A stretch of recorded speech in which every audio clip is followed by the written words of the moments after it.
over 40 U.S. agricultural organizations just launched a campaign to save the North American trade deal from Donald Trump. On February 11, 2026, they formed the Agricultural Coalition for USMCA and rolled out a multifaceted lobbying effort that includes digital ads targeted directly at Trump on his Truth Social platform, economic research, and direct outreach to White House officials. Think about that for a second. American farmers are so worried that Trump might blow up the trade agreement that they're spending money to run ads on his own social media network, trying to talk him out of it. The Canada-United States-Mexico Agreement, CUSMA to us, USMCA to them, faces a critical review this year, with a July 1st deadline for renewal, renegotiation, or potential expiration. Trump has been floating ideas about withdrawing entirely, separating it into bilateral deals, or demanding major revisions. Bloomberg News reported that Trump has privately considered quitting the agreement altogether, which he could do with just 6 months' notice. That would unravel the entire framework governing $1 trillion in annual trade between our three countries. The numbers these American agricultural groups are citing are significant. Canada and Mexico account for 1/3 of U.S. agricultural exports. In 2024 alone, that generated $149 billion in domestic economic activity for the United States and $36 billion in wages. Since the deal was implemented in 2020, U.S. exports to Canada and Mexico have risen 47%, far outpacing global growth. These aren't anti-Trump activists. These are farmers, ranchers, food producers, and processors who voted for him and are now terrified he's about to destroy their export markets. Nancy Martinez of the National Corn Growers Association explained their strategy. They're running ads on Truth Social because they know Trump pays attention to agricultural communities. They're trying to reach him where he actually looks, rather than through traditional lobbying channels he tends to ignore. It's simultaneously smart and deeply sad that this is what's necessary. But here's where it gets personal for Canada. Trump isn't just threatening to withdraw. He's demanding specific concessions as the price for renewal. According to reports from early 2026 negotiations, his administration wants broader U.S. access to Canada's dairy market, dismantling of our digital media laws like the Online Streaming Act, lifting of provincial bans on U.S. alcohol, rolling back buy local procurement preferences, and changes to Alberta's electricity arrangements. Prime Minister Mark Carney has flatly rejected these demands. Let me be clear about what Trump is asking for.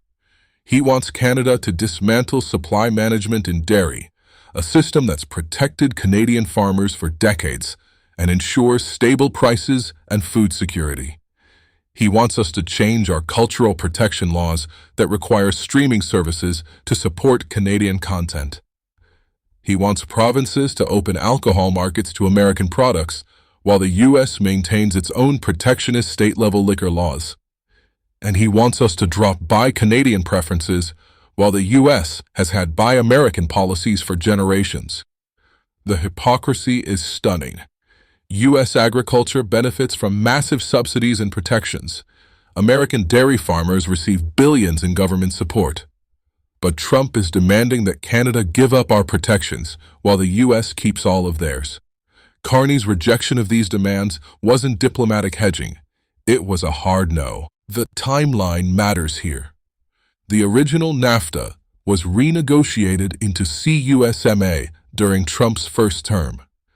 It was signed on November 30th, 2018, with then Prime Minister Justin Trudeau and Mexico's Enrique Peña Nieto. That negotiation was brutal. Trump threatened tariffs, talked about withdrawing constantly, used every pressure tactic available. But ultimately, a deal got done that preserved most of NAFTA while adding labor and environmental provisions. Now Trump is back in office as of January 2025, and he's applying the same playbook. He imposed 25% tariffs on select Canadian goods. Canada retaliated. We partially lifted some measures in September 2025, trying to de-escalate, but negotiations have stalled. Trump has warned of 100% tariffs if Canada deepens trade ties with China. The CUSMA review, which was always scheduled for 2026, has become a pressure point where he's trying to extract maximum concessions. The fact that American agricultural groups are launching this campaign tells you they're genuinely worried. They've seen Trump's unpredictability. They know he's capable of following through on threats that hurt his own supporters. The coalition includes the National Corn Growers Association, the National Milk Producers Federation, and dozens of other organizations representing virtually every agricultural sector in the United States. Shauna Morris of the National Milk Producers Federation called the review an unmissable opportunity for what she termed targeted improvements, which is diplomatic speak for, please don't blow this up, but maybe we can get more dairy access. Canadian public opinion on this is clear. We're done being bullied. Social media platforms are full of Canadians accusing the U.S. of hypocrisy, demanding access to our markets while protecting their own. In provinces like Ontario and Quebec, where supply management in dairy and poultry is essential to farming communities, there's fierce determination to defend these systems. People are talking about boycotting U.S. goods. They're praising Carney's firm stance as defending sovereignty. There's a mix of resolve and anxiety, united in protecting key sectors, but worried about broader economic fallout if Trump actually withdraws. Historically, Canada-U.S. trade agreements have always involved friction. NAFTA in 1994 integrated our economies, but sparked disputes like the softwood lumber wars and ongoing dairy access battles. Trump's first-term renegotiation showed his willingness to use withdrawal threats as leverage. We've seen patterns of U.S. economic nationalism, buy American policies, steel and aluminum tariffs in 2018, clash repeatedly with Canada's export-dependent economy. The difference now is the scale of uncertainty. In previous negotiations, there was at least a shared assumption that a trade deal was better than no deal. With Trump, that assumption no longer holds. Where does this go? Experts from the Fraser Institute and Bloomberg suggest the Agricultural Coalition's campaign could actually influence Trump by emphasizing rural economic gains. The best-case scenario is that these ads work. Trump hears from his base that killing CUSMA would devastate American farmers.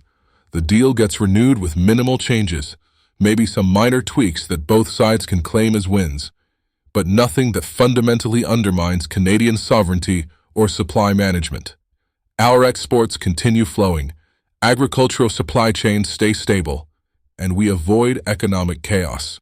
The worst-case scenario is genuinely catastrophic. Trump withdraws or imposes 100% tariffs on Canadian goods. Our agricultural exports, beef, pork, grain, get hit with walls of tariffs. Canadian farmers who depend on U.S. markets face financial ruin. Recession hits rural areas hard. And it's not just agriculture. Manufacturing supply chains that cross the border multiple times during production grind to a halt. The automotive sector collapses. We're talking about 10 to 15% contraction in trade, potentially hundreds of thousands of job losses. What should you watch for? The July 1st renewal deadline is critical. Watch for bilateral talks between Carney and U.S. officials. Watch U.S. congressional hearings. If legislators from agricultural states push back on Trump, that changes the dynamics. Watch the November 2026 midterm elections, which could moderate Trump's position if Republicans fear losing farm state seats. For average Canadians, here's what this means personally. If CUSMA collapses, your grocery bills go up. We import a lot of food from the U.S., especially fresh produce in winter. Those prices rise immediately. If you work in manufacturing, automotive, agriculture, or any export-focused industry, your job becomes uncertain. If you're a farmer shipping beef, pork, or grain south, you could lose your entire market overnight. If you own a small business that relies on cross-border supply chains, your costs spike and your margins disappear. On sovereignty, Trump's demands are an assault on our right to manage our own economy and culture. Supply management isn't just about dairy prices. It's about food security and rural stability. Our digital media laws protect Canadian content and culture. Our procurement preferences support Canadian businesses and jobs. These aren't negotiable just because Trump wants them gone. Here's what I think. This U.S. agricultural campaign is actually a backhanded admission that SUSMA benefits everyone. But Trump's threats are a direct attack on Canadian farmers and our right to manage our own markets. It's time we doubled down on sovereignty and told the bullies south of the border that our dairy, our rules, and our future aren't up for grabs. We've built a resilient economy through fair partnerships, not one-sided demands. Defending supply management isn't just about agriculture. It's about preserving the Canada we know and love against American overreach. Will we let external pressures dictate our destiny, or rise united to forge stronger, independent paths?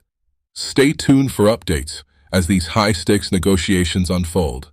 Your engagement keeps Canada strong.